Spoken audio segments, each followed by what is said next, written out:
Live from London, this is BBC News. Coming up, Ukraine's President Zelensky invites Vladimir Putin to face-to-face talks to end the war. Also, China's President Xi is set to make a rare visit to North Korea next week. That's according to state media, amid renewed diplomatic push.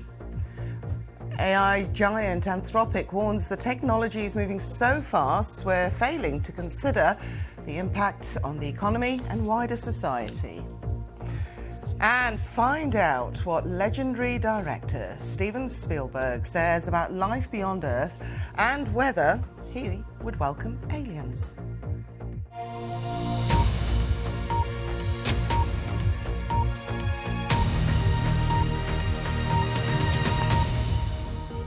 Hello and welcome to BBC News. I'm Lakwesa Burak.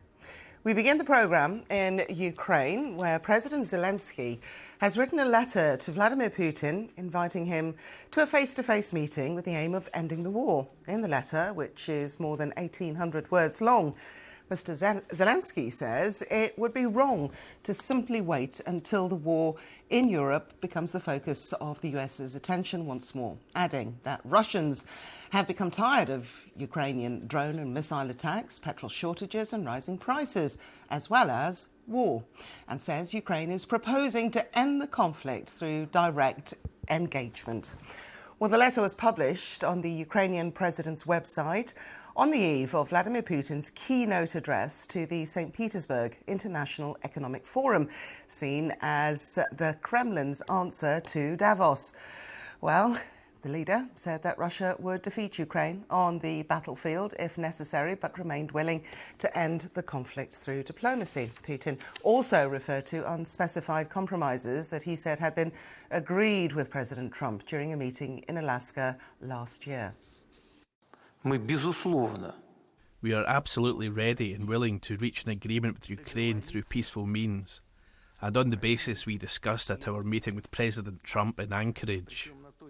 At that meeting, Russia was asked to consider certain compromises, and Russia is willing to accept the compromises we discussed in Anchorage.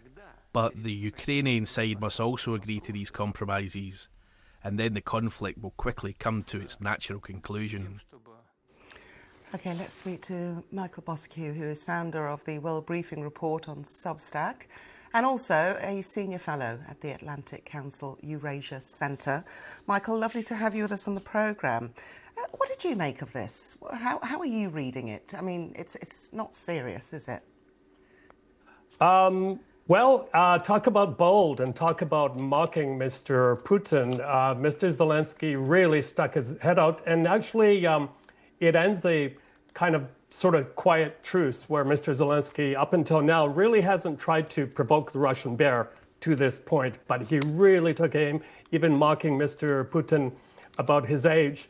And you referenced the Davos of Russia taking place right now. Mr. Putin's supposed to speak there today.